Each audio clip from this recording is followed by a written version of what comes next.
Hey there everyone. I am coming to you from my property in Tennessee, which I am developing into a sustainable homestead. And if you recall my tiny little garden in Los Angeles, I was ever eager to grow my own food. And here I have a lot of space, and nothing is more exciting to me than turning a piece of this huge lawn into a garden where I can grow food. And today, I'm very excited to show you the progress that we are making on the new side garden. So stay tuned. Okay, if you are thinking about converting some of your lawn into an edible growing space, either in raised beds or a whole big garden, you know, there are a few things you can consider. You can do a silage tarp if you have a large area like I do, or raised beds. And the no-till method of putting down cardboard and wood chips on top and killing the grass and all the weeds is a great method and easy. But if you're short on time, which I was, I chose the silage tarp. I was told that it would be 3 weeks minimum to kill the lawn. There was a very thick lawn on this side. On May the 11th, we put down the silage tarp, and then we checked it on June the 1st just to see how it was doing. And it wasn't quite ready. Now this is double layered. Oh, that was double plastic.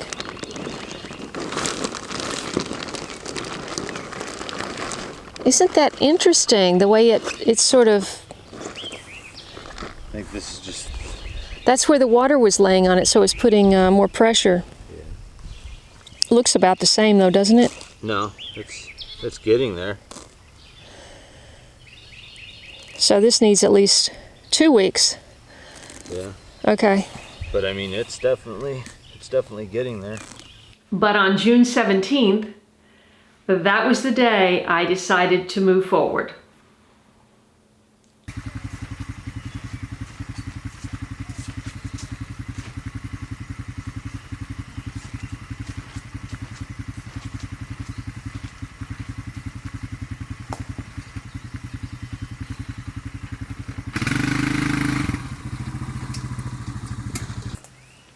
Okay, so what's happening here is I made an executive decision yesterday that I cannot afford to wait another 2 weeks for all of this to dry because it's the middle of June, and if I don't plant ASAP, I'm going to miss the growing season. So it won't go to waste though, because the tarp is going to go on the other side of these little cedar trees,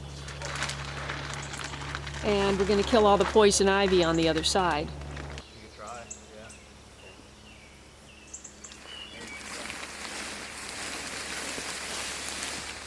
Okay, so we got a lot of dead grass there, and rather than moving all of that, I'm going to rake it up and use some of it as mulch. But we're also expecting Larry with the skid steer, and we're going to skim off the top to make sure we've got all the roots. And then we're going to get started planting that.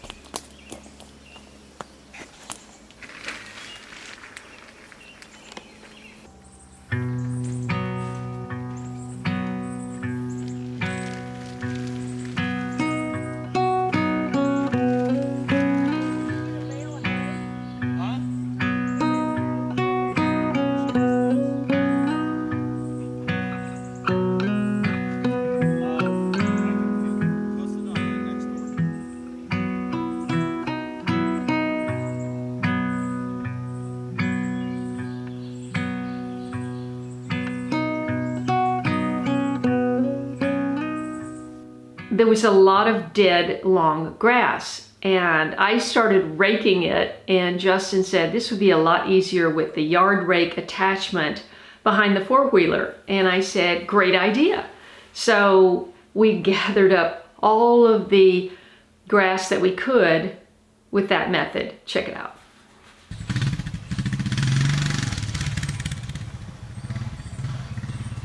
So he's going to get the yard rake that I bought for the four-wheeler to see how much it'll pick up of this.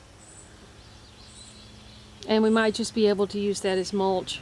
Because my plan is to push the soil up the hill where there's more shade. Potatoes will grow in more shade. And push it up the hill, plant my potatoes in that mound, and then top it with hay or possibly this grass as mulch. Find the right setting. Oh yeah. Deep.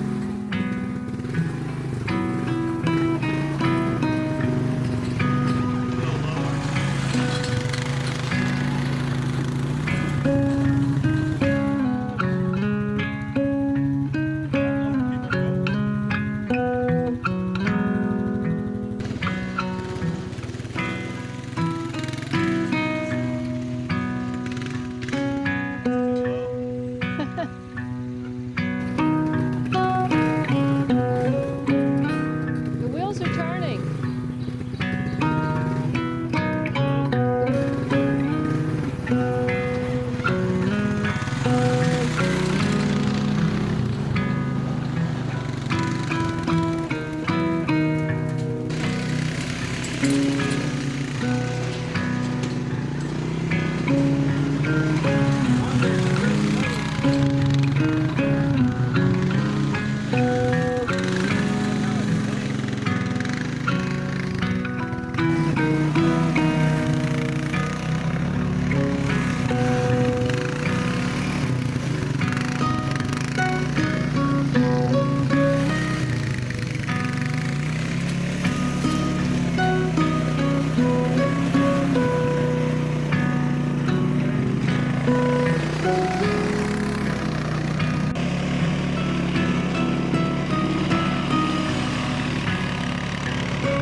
Well, he asked me if I wanted to give it a try, and I said sure. So that was a little bit of fun for me.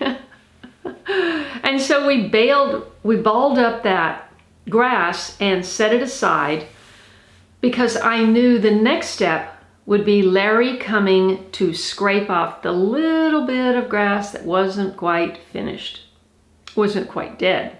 Wow, that's cool. Now, where do you want to put it? I wondered what that cord was for. Keep going or just leave? Yeah, do it.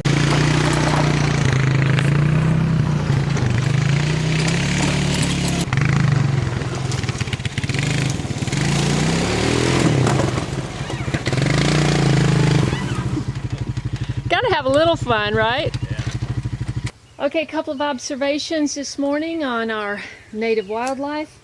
This bush is blooming and the bees are all over it.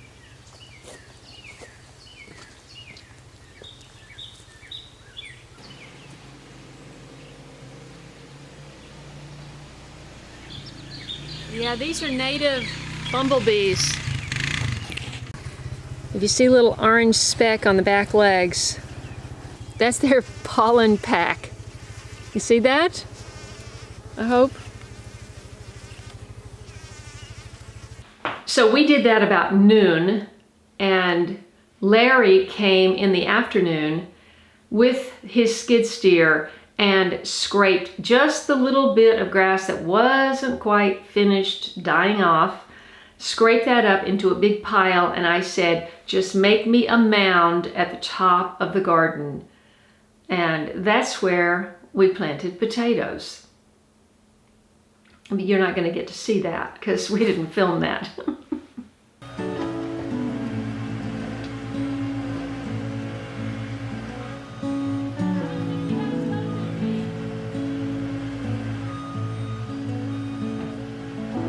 Drive the same road it's every day. We both get there our own way. Thistle and an apple tree, how different two souls can be. But we both grow from the same sorrow. If we both know we'll be together tomorrow, I can be like a tree in the wind. Same old roots, but I can bend, learning to understand and sway together.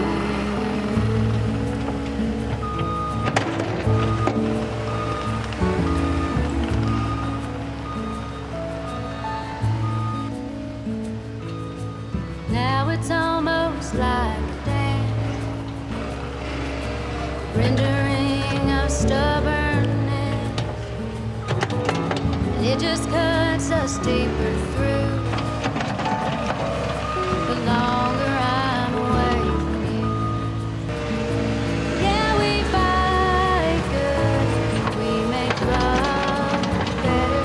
If we both know we'll be together forever, I can be like the tree in the wind. Same old roots, but I can bend, learning to understand and sway together.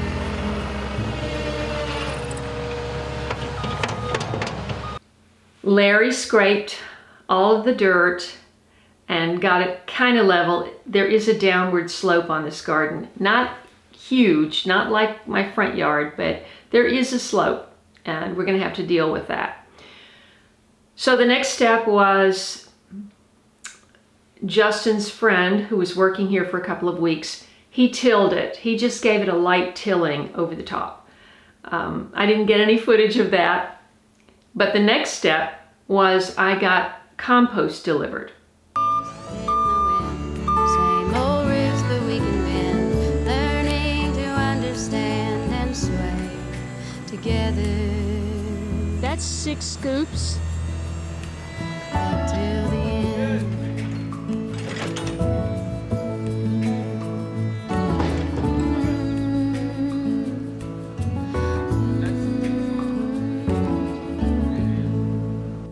Now, hopefully one of these days I'm going to be able to generate all of my own compost, but that's nowhere near happening yet.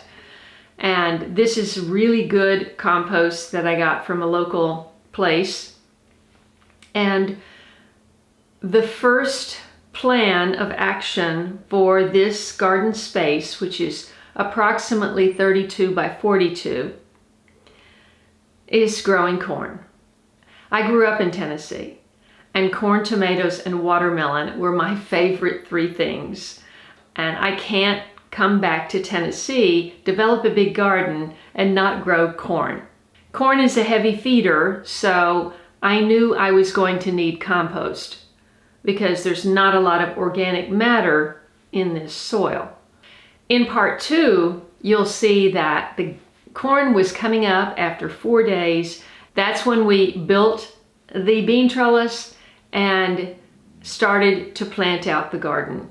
So don't forget to come back for that. Thank you so much for watching and sharing my channel and helping it grow. I really appreciate your support. There's lots of ways to support this channel. You can find them under the description of every video. So thanks so much for watching. Be sure and hit the like button on your way out, and I look forward to seeing you in the next video.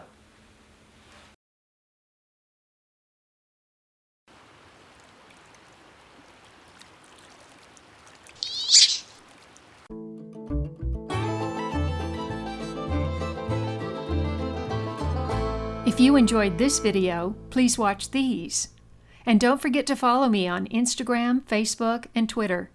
And I'll see you in the next video.